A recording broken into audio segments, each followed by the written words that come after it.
Hello friends, ಸುಕುಮ್ ಅಡುಗೆ ಮನೆಗೆ ಸ್ವಾಗತ. ಇವತ್ತು ನಾನು ಉತ್ತರ ಕರ್ನಾಟಕ ಸೈಡೆಲ್ಲ ಯಾವ ಥರ ಬೆಂಡೆಕಾಯಿ ಪಲ್ಯ ಮಾಡ್ತಾರಲ್ಲ ಅದನ್ನು ನಾನು ಇವತ್ತು ತೋರಿಸ್ತಾ ಇದ್ದೀನಿ. ಯಾರು ನನ್ನ ಚಾನಲ್ ಸಬ್ಸ್ಕ್ರೈಬ್ ಮಾಡ್ಕೊಂಡು ನೋಡ್ತಾ ಇಲ್ವೋ ದಯವಿಟ್ಟು ಸಬ್ಸ್ಕ್ರೈಬ್ ಮಾಡ್ಕೊಂಡು ನೋಡಿ.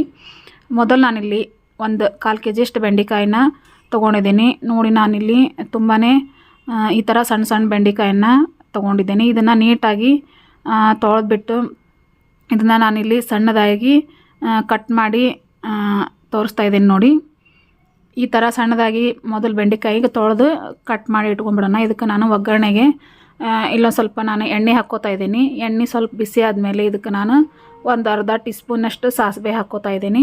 ಸಾಸಿವೆ ಜೊತೆ ಜೀರಿಗೆ ಹಾಕ್ಕೊಂಡು ಅದಕ್ಕೆ ನಾನಿಲ್ಲಿ ಒಂದಿಷ್ಟು ಕರ್ಬೇವಿನ ಸೊಪ್ಪು ಹಾಕ್ತಾಯಿದ್ದೀನಿ. ಕರ್ಬೇವಿನ ಸೊಪ್ಪು ಹಾಕ್ಕೊಂಡು ಸಣ್ಣದಾಗಿ ಕಟ್ ಮಾಡ್ಕೊಂಡಿರುವ ಒಂದು ದೊಡ್ಡ ಈರುಳ್ಳಿ ಹಾಕ್ಕೋತಾ ಇದ್ದೀನಿ. ಹಾಕ್ಕೊಂಡಿದ್ಮೇಲೆ ಇದನ್ನು ಸ್ವಲ್ಪ ಎಣ್ಣೆಯಲ್ಲಿ ಫ್ರೈ ಮಾಡ್ಕೋಬೇಕಾಗತ್ತೆ. ಈರುಳ್ಳಿ ಕಲರ್ ಚೇಂಜ್ ಆಗಬೇಕು ಅಲ್ಲಿವರೆಗೂ ನಾವು ಇದನ್ನು ಸ್ವಲ್ಪ ಫ್ರೈ ಮಾಡ್ಕೊಳ್ಳೋಣ. ಇದು ತುಂಬಾ ಬೇಗ ಮಾಡುವಂಥ ಒಂದು ಬೆಂಡೆಕಾಯಿ ಪಲ್ಯ ತೋರಿಸ್ತಾ ಇದ್ದೀನಿ ನಾನು ಇವತ್ತು. ಇದು ರೊಟ್ಟಿ ಜೊತೆ ಹಾಗೂ ಚಪಾತಿ ಜೊತೆ ತುಂಬಾ ಚೆನ್ನಾಗಿರುತ್ತೆ. ನೋಡಿ, ಇವಾಗ ನಾನೇನು ಸಣ್ಣದಾಗಿ ಕಟ್ ಮಾಡ್ಕೊಂಡಿರ್ತೇನಲ್ಲ ಬೆಂಡೆಕಾಯಿನ ಹಾಕಿಬಿಟ್ಟು ಇದನ್ನು ಸ್ವಲ್ಪ ಚೆನ್ನಾಗಿ ಈರುಳ್ಳಿ ಜೊತೆ ಒಂದು ಸ್ವಲ್ಪ ಹೊತ್ತು ನಾವು ಇದನ್ನು ಹುರ್ಕೋಬೇಕಾಗತ್ತೆ. ಯಾಕಂದರೆ ಇದು ನಾನು ಏನು ಹುರಿದಿಲ್ಲ, ಹಾಗೆ ಹಾಕಿದ್ದೀನಿ. ಹಾಗಾಗಿ ಇದು ಸ್ವಲ್ಪ ಕಲರ್ ಚೇಂಜ್ ಆಗಲಿ ಅಲ್ಲಿವರೆಗೂ ಸ್ವಲ್ಪ ಹೊತ್ತು ನಾವು ಇದನ್ನ ಹುರ್ಕೋಬೇಕಾಗತ್ತೆ. ನೋಡಿ, ಈ ಥರ ಸ್ವಲ್ಪ ಕಲರ್ ಚೇಂಜ್ ಆಗಲಿ, ಸ್ವಲ್ಪ ಬೆಂಡೆಕಾಯಿ ಸಾಫ್ಟ್ ಆಗಲಿ ಅಲ್ಲಿವರೆಗೂ ನಾನು ಹುರ್ಕೋತಾ ಇದ್ದೀನಿ. ಇವಾಗ ಈ ಹುರ್ಕೊಂಡಿದ್ಮೇಲೆ ಇದಕ್ಕೆ ನಾನು 1 ಟೀ ಸ್ಪೂನಷ್ಟು ಹಸಿ ಮೆಣಸಿನ್ಕಾಯಿ ಪೇಸ್ಟ್ ಹಾಕ್ತಾಯಿದ್ದೀನಿ. ಇದ್ರ ಜೊತೆ ಸ್ವಲ್ಪ ನಾನು ಜೀರಿಗೆ ಹಾಕಿ ಪೇಸ್ಟ್ ಮಾಡಿ ಇಟ್ಕೊಂಡಿದ್ದೀನಿ. ಹಾಗಾಗಿ 1 ಟೀ ಸ್ಪೂನಷ್ಟು ಖಾರ ನೋಡಿಕೊಂಡು ಹಾಕ್ಕೋಬೋದು. ನಿಮ್ಗೆ ಹಸಿ ಮೆಣಸಿನ್ಕಾಯಿ ಪೇಸ್ಟ್ ಇಷ್ಟ ಇಲ್ಲಪ್ಪ ಅಂದ್ರೆ ಇಲ್ಲಿ ನೀವು ಅಚ್ಚ ಖಾರ ಪೌಡ್ರನ್ನ ಹಾಕ್ಕೋಬೋದು. ನಾನಿವತ್ತು ಹಸಿ ಮೆಣಸಿನ್ಕಾಯಿ ಪೇಸ್ಟ್ ಹಾಕಿ ತೋರಿಸ್ತಾ ಇದ್ದೀನಿ. ಆಮೇಲೆ ಒಂದು ಅರ್ಧ ಟೀ ಸ್ಪೂನಷ್ಟು ನಾನಿಲ್ಲಿ ಅರಿಶಿನ ಪುಡಿ ಹಾಕ್ತಾಯಿದ್ದೀನಿ. ಆಮೇಲೆ ಒಂದಿಷ್ಟು ನಾನು ರುಚಿಗೆ ತಕ್ಕಷ್ಟು ಉಪ್ಪು ಹಾಕ್ಕೋತಾ ಇದ್ದೀನಿ. ಉಪ್ಪು ಹಾಕ್ಕೊಂಡಿದ್ಮೇಲೆ ನಾವು ಈ ಸೈಡೆಲ್ಲ ಉತ್ತರ ಕರ್ನಾಟಕ ಸೈಡ್ ಎಲ್ಲ ಪಲ್ಯಕ್ಕೂ ನಾವು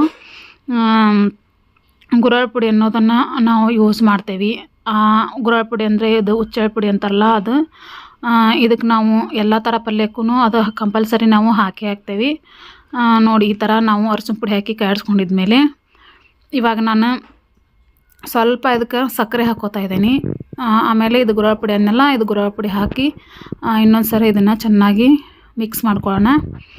ನೋಡಿ, ಈ ಥರ ಚೆನ್ನಾಗಿ ಇದನ್ನ ಕಾಯಿಸ್ಕೊಂಡಿದ್ಮೇಲೆ ಇದು ತುಂಬ ನಾನು ಎಳೆವು ತೊಗೊಂಡಿದ್ದೇನೆಲ್ಲ ಬೆಂಡೆಕಾಯಿ. ಹಾಗಾಗಿ ಇದಕ್ಕೆ ಸ್ವಲ್ಪ ನೀರು ಚುಮ್ಕಿಸಿ 1-2 ನಿಮಿಷ ಇದನ್ನು ಸ್ವಲ್ಪ ಹಾಗೆ ಮುಚ್ಚಿಟ್ಬಿಟ್ಟು ಬೇಯಿಸ್ಕೊಳ್ಳೋಣ. ನೋಡಿ, ಇವಾಗ ಯಾವ ಥರ ನಮ್ಗೆ ಬೆಂಡೆಕಾಯಿ ಪಲ್ಯ ಅನ್ನೋದು ರೆಡಿ ಆಯಿತು. ಇದಕ್ಕೆ ಮೇಲೆ ಕೊತ್ತಂಬರಿ ಸೊಪ್ಪನ್ನು ಹಾಕ್ಕೊಂಡು ಇದನ್ನು ನಾವು ಒಂದು ಸರ ಇದನ್ನು ಚೆನ್ನಾಗಿ ಮಿಕ್ಸ್ ಮಾಡ್ಕೊಳ್ಳೋಣ. ಇದು ರೊಟ್ಟಿ ಜೊತೆ ಚಪಾತಿ ಜೊತೆ ತುಂಬಾ ಚೆನ್ನಾಗಿರುತ್ತೆ.